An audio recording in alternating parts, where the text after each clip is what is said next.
Hey, hi there, I'm Akanksha from Ruminators Room. Today I'm going to introduce you modal verbs. It's pronunciated as modal and not modal or model.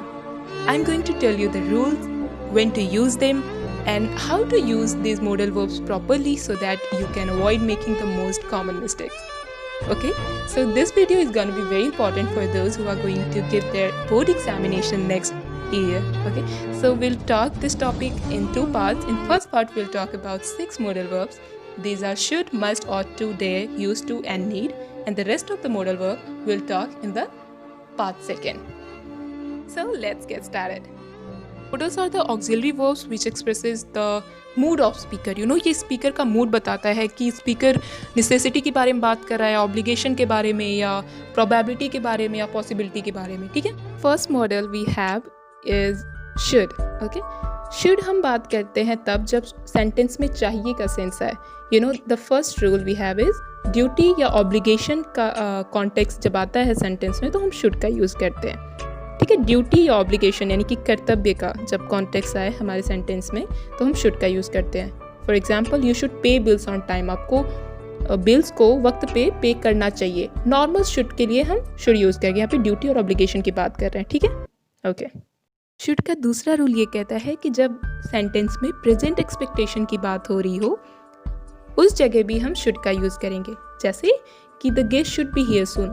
मेहमानों को यहाँ पे जल्दी ही होना चाहिए. या फिर हम दूसरा सेंटेंस ले लें, दूसरा एग्जांपल ले लें कि the students should be here soon in the classroom. मतलब कि विद्यार्थियों को क्लासरूम में जल्दी ही होना चाहिए. ठीक है. तो यहाँ पे हम एक्सपेक्टेशन की बात कर रहे हैं लेकिन वो चीज़ प्रेजेंट में होना चाहिए. का तीसरा रूल ये कहता है कि जब प्रेजेंट में एडवाइस दी जा रही हो तो उस जगह पे हम शुड का यूज़ करते हैं. यानी कि किसी को प्रेजेंट टाइम में अगर एडवाइस दी जा रही है उस कॉन्टेक्स्ट में या फिर उस जगह हम शुड का यूज़ करते हैं. जैसे कि you should take care of yourself. आपको अपना ख्याल रखना चाहिए.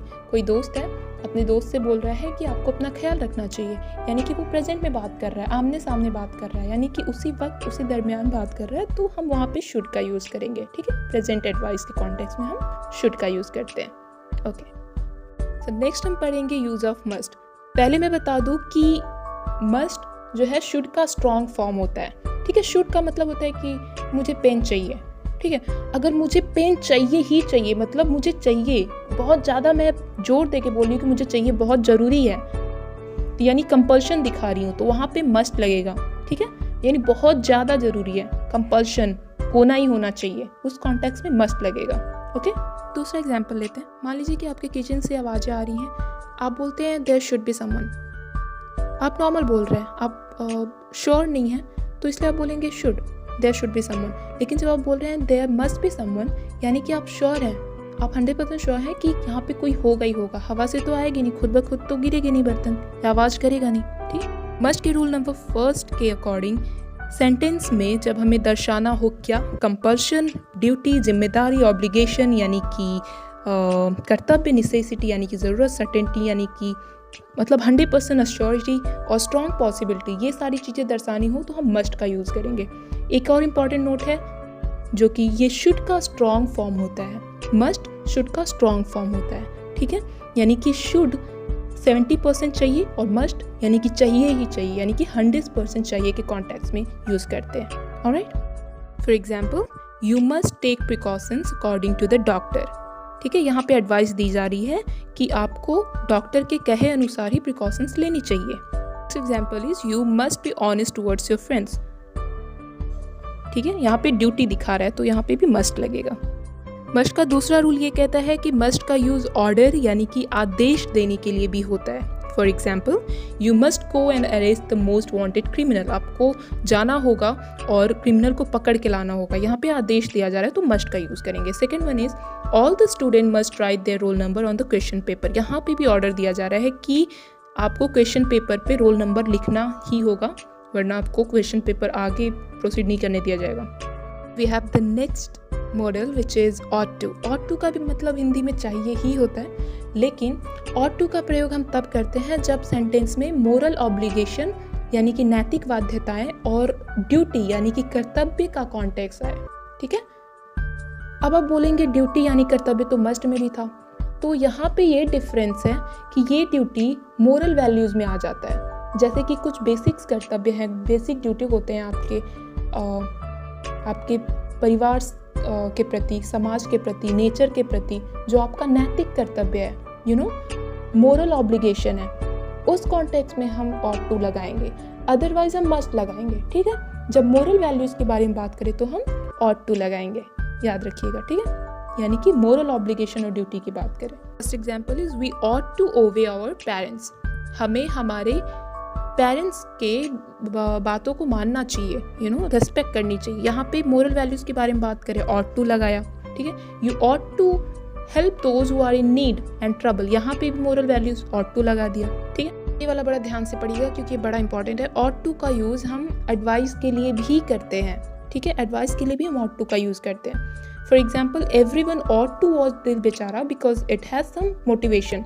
सबको दिल बेचारा मूवी जो है वो देखना चाहिए क्योंकि इसके पास मतलब इस मूवी में कुछ ना कुछ मोटिवेशन है। तो यहाँ पे हम एडवाइस दे रहे हैं कि सबको देखनी चाहिए।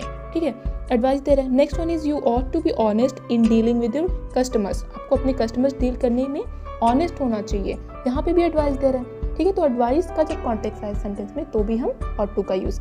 ought to का अगला रूल ये कहता है कि ought to का प्रयोग पॉसिबिलिटी को दिखाने के लिए भी किया जाता है। For example, the Indian economy ought to go up in a few months। Indian economy कुछ महीनों में ऊपर जाएगा यानी कि बढ़ेगा, अच्छा होगा। आप जानते हैं जीडीपी वगैरह कितना कम चल रहा है, तो यहाँ पे पॉसिबिलिटी दिखाई जा रही है कि बढ़ना चाहिए। ठीक है, next example is his health ought to be better soon। उसकी जो हेल्थ है सही हो जाएगा, मतलब ठीक होना चाहिए जल्दी ही। यहाँ पे भी पॉसिबिलिटी दिखा रहे हैं तो ought to लगा। Okay, the next modal we have is need. Need थोड़ा कंफ्यूजिंग है इसलिए इसको ध्यान से देखिएगा। नीड का यूज़ हम देखें अगर तो ये नेसेसिटी और ऑब्लिगेशन दिखाने के लिए यूज़ किया जाता है, यानी कि ज़रूरत और कर्तव्य दिखाने के लिए।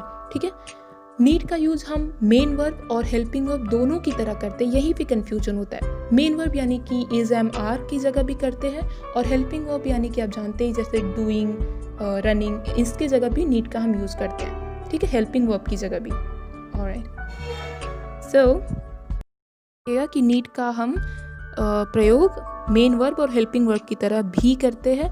हेल्पिंग वर्ब और मेन वर्ब क्लियर कर लीजिए आप लोग। ठीक है, हेल्पिंग वर्ब किसको कहते हैं, मेन वर्ब किसको कहते हैं। पहला केस ये है कि जब नीड हेल्पिंग वर्ब की तरह काम करेगा तो इन्फिनिटिव टू नहीं लेगा अपने साथ में, नीड टू गलत हो जाएगा। ठीक है, यानी कि नीड जब हेल्पिंग वर्ब की तरह काम करेगा तो उसके जस्ट बाद मेन वर्ब आएगा, टू नहीं आएगा। जैसे कि ही नीड नॉट गो, नीड यहाँ पे हेल्पिंग वर्ब है, गो यहाँ पे मेन वर्ब है, तो नीड के बाद टू नहीं लगेगा, ये गलत हो जाएगा कि ही नीड नॉट टू गो, गलत हो जाएगा, इन्फिनिटिव टू नहीं लगेगा। क्यों? क्योंकि यहाँ पे नीड हेल्पिंग वर्ब है। अगर यहाँ पे नीड मेन वर्ब होता, ठीक है, जैसे कि मान लेते कि he does not need to go, तो यहाँ पे डज नॉट हेल्पिंग वर्ब हो जाएगा और उसके बाद नीड आया तो नीड मेन वर्ब हो जाएगा। तब यहाँ पे जब मेन वर्ब की तरह काम करने लगे तब हम नीड के साथ टू लगा सकते हैं, वरना अगर हेल्पिंग वर्ब रहे तो नीड के साथ टू नहीं लगेगा। सेकेंड केस हमारा ये है कि जब नीड मेन वर्ब की तरह काम करेगा तो नीड अपने साथ टू जरूर लेगा। ठीक है, for example, do you need to go now, यहाँ पे नीड के साथ टू आया है। क्यों? क्योंकि यहाँ पे नीड मेन वर्ब की तरह काम कर रहा है। पहले कैसे काम करता था? हेल्पिंग वर्ब की तरह, तब टू नहीं लेते थे, लेकिन अब मेन वर्ब की तरह काम कर रहा है तो टू लगाएंगे। डू यहाँ पे हेल्पिंग वर्ब की तरह काम कर रहा है। One needs to be careful, यहाँ पे भी नीड्स एस या ई एस लगाते हैं ना, वो प्रेजेंट इंडेफिनिट में, तो वो वाला है। तो नीड्स यहाँ पे क्या है? मेन वर्ब है, इसलिए यहाँ पे लगा लिया टू। ठीक है, मेन वर्ब के साथ टू तो लगेगा। I don't need to meet him, यहाँ पे डोंट हेल्पिंग वर्ब है और नीड मेन वर्ब है तो टू फिर से लग गया। नेक्स्ट मॉडल है डेयर, ये नीड का दूसरा भाई आप कह सकते हैं इसको। ठीक है, सेम है, सेम चेपा हुआ रूल है। पहला वाला अगर आपको समझ में आ गया, ये एकदम सिंपल हो जाएगा। तो पहला रूल इसका ये कहता है कि डेयर जब हेल्पिंग वर्ब की तरह काम करे तो टू नहीं लेगा अपने साथ में, सेम एज नीड। ओके, तो he dare not take such step, तो डेयर यहाँ पे हम सिंपली देख सकते हैं कि हेल्पिंग वर्ब की तरह काम कर रहा है तो इसके बाद टू नहीं लगेगा। हम ये नहीं कह सकते कि he dare not to take such step, गलत हो जाएगा। How dare you contradict me, तुम्हारी हिम्मत कैसे हुई मुझे गलत ठहराने की या मुझसे विरोधाभास करने की। तो यहाँ पे भी डेयर हेल्पिंग वर्ब था, ठीक है, तो टू नहीं लेगा। नेक्स्ट रूल ये है कि डेयर जब मेन वर्ब की तरह काम करे तो टू जरूर साथ में लेगा। He does not dare to call me, यहाँ पे डज नॉट, यहाँ पे he doesn't dare to call me, doesn't का यहाँ पे डजंट किस तरह से काम कर रहा है, हेल्पिंग वर्ब की तरह, ठीक है, और डेयर मेन वर्ब की तरह, तो यहाँ पे टू लग जाएगा, बहुत ईजी है। नेक्स्ट हमारा है यूज्ड टू, ये इस पार्ट का लास्ट मॉडल है। Basically use to express discontinued habit, ऐसी हैबिट जो पास्ट में किया करते थे पर अब नहीं करते, यानी कि जैसे कि जाया करते थे, किया करते थे, मैं गाना गाया करता था, पहले करता था लेकिन अब नहीं करता। For example, I use to play hockey when I was 10 year old, मैं जब 10 साल का था तब हॉकी खेला करता था, अब नहीं खेलता, पहले पास्ट में करता था।